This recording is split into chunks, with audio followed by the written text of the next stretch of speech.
Hey everybody, it's Irene with BrainStormAcres, and today I'm in the greenhouse. Now, usually on Sundays, I try and spend extra time in the greenhouse, do some fine tuning, do some extra cleaning, and that's kind of what I'm doing today. Lots of watering that I need to get done today because got neglected a little bit this morning. So I'm going to get started with that, and then I'll get on to the tomatoes.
Okay, almost watered.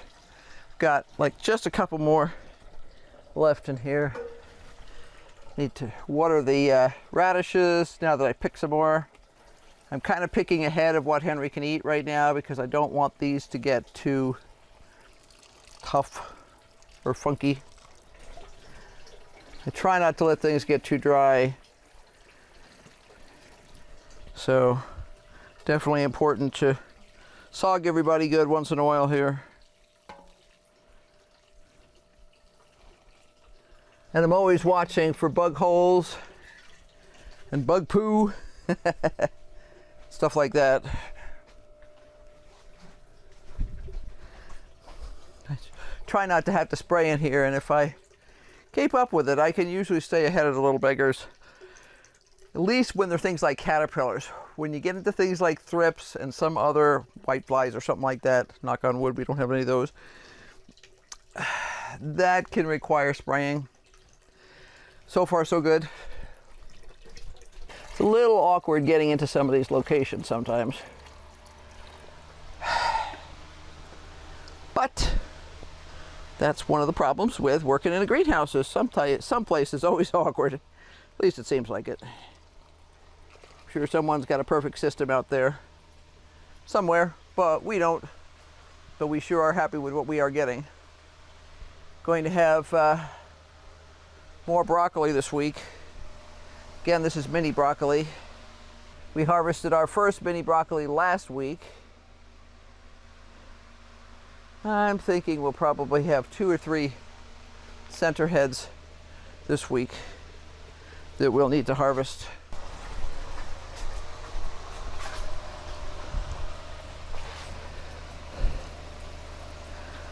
So far, the garlic is looking pretty happy with itself. I need to bring some more fertilizer out here. The ones that were kind of wilty before have, generally speaking, perked up really well. And that's kind of cool to see. Never done this before. I am certain that I've seen people in Great Britain grow garlic in pots because a lot of people there grow just about everything in pots. They don't have the kind of yard space that we do in general. I don't see why we can't, so let's put it that way. And we're certainly going to try. Here we are. It's several days after we had a really hard freeze in here. And I thought I'd take you around and show you how things are doing and what effect, if any, the hard freeze has had on us. This is where we put the cuttings that we scooped off of the tomatoes the other day. And it's the lighting is just not going to cooperate very well right now. But we have some cuttings from the Granadero that look really good. The Amanda orange doesn't look as good, but there is at least one back here that does look good. Big beef, sort of iffy. And the Gardener's Delight looks awesome. So that's a good start. Here's the oh so fragile peppers that people will tell you are oh so fragile that you can't possibly grow in any kind of circumstance other than perfect. Well, I cut the bejesus out of these, I don't remember when, a while ago, and several weeks ago, and they're putting on new sprouts. You can see all the nice new leaves on here. Not all of them are perfect. This one has always been a deformed plant. I probably should have ripped it out. I'm just curious to see what happens. But we have 2 Sandia chili, 1 Godfather, and 2 Mamma Mia Rosso. This little green thing here, ooh, if you follow it all the way up to the top, is a cucumber. And you'll see, we still have cucumbers. And we think the reason it's working as well as it did is the heater is right here, right down below the cucumber. And this area of the greenhouse stays the warmest. Now, warm is a relative term. I am not keeping this place at 70 degrees. I'm not keeping it at 60. I'm not keeping it at 50. This morning it said it was 34 in here. Yeah. The carrots don't care. They are happy. But I just picked the last bucket of carrots in the yard today. This is a Hercules. The one in the yard was Mokum, and it was 24 carrots. That sounds like a good number. 24 carrots. Almost 4 pounds. Yeah, Henry will.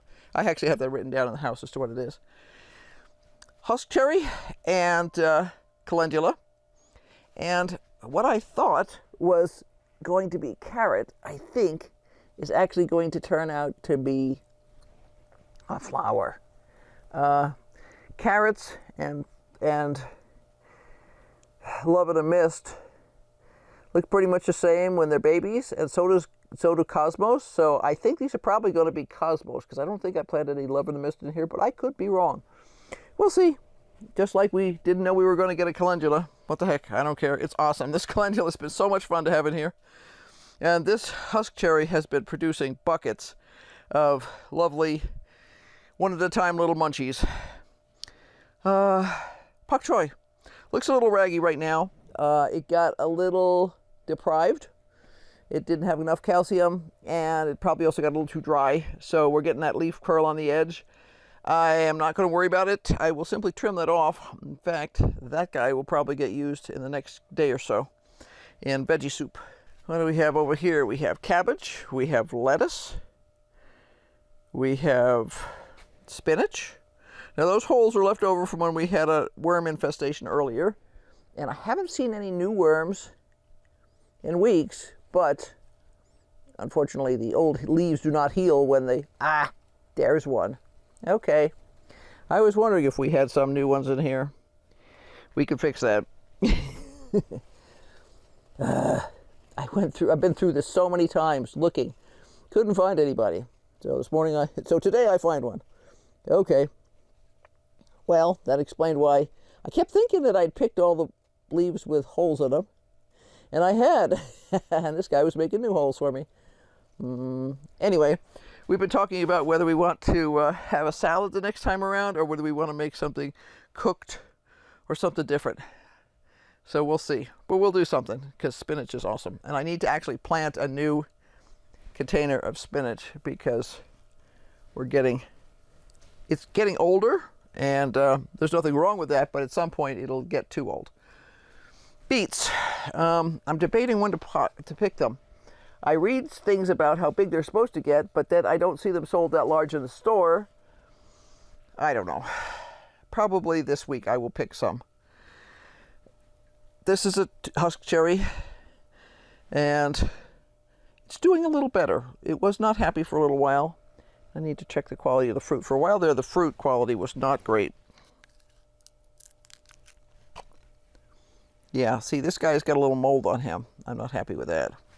We'll see. I'm not sure what was going on there, but we'll see. These two Thai basil plants are doing awesome. I need to harvest some more Thai basil. Cabbage. Kohlrabi. Kohlrabi's doing great.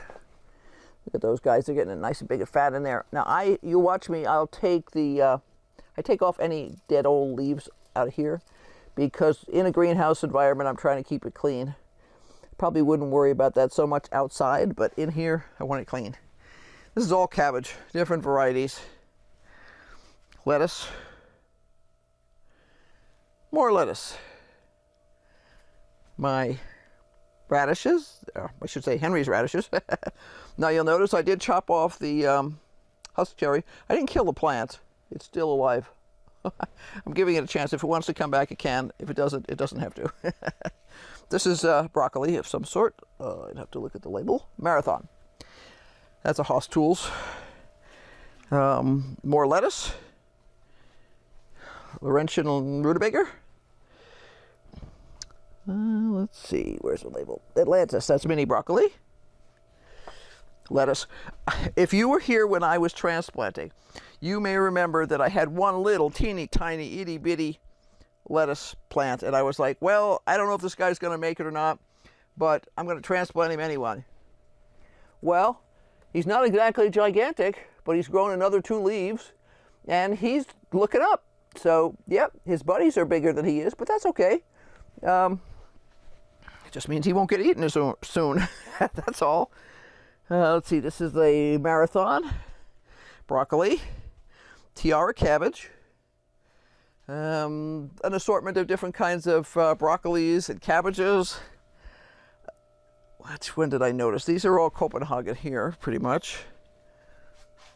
Let's see. Oh, these guys back here. These are Tiara, and I noticed that they're just starting to form a head in there. So I'll be watching those carefully. I think the guy in the back is forming one way faster. Yeah, I got a head that big in the back already. So I'll have to watch him because I don't want him to start to split. This was a regular basil plant, and it got totally toasted the other day when we got frost. But you'll notice it's not dead. The bottom leaves are alive on it. So I'm going to keep watering it and see what happens. Back in the back here. These are 2 Godfather pepper plants. I can see that it is starting to put out new leaves, and we also have a potato coming up down there. So there must have been a tiny little piece of root in there from a potato. So we'll have to decide if we're going to leave him or not.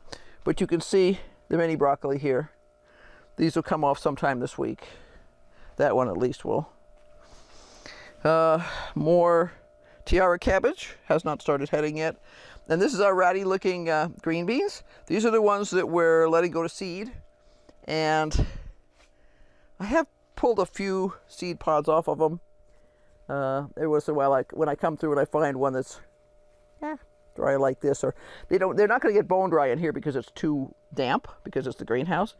But I'll just yank them off and take them in the house and let them dry out completely there. But I want to make sure that they go to full maturity on the plant. It's my theory. I'm sticking to it. There's quite a few big fat beans in there, like this one, and that are very, very mature. And that's what I want. I want these guys to be big and healthy and fat and have lots of seeds, because we're going to do some experiments with them next year. I'm going to see, I actually want to compare them to stuff that we would buy. and see. I mean, this was not grown under the most wonderful circumstances, but I want to see what'll happen anyway. What are you doing, Irene? Loading up the advent calendar so that we can start doing it on December 1st.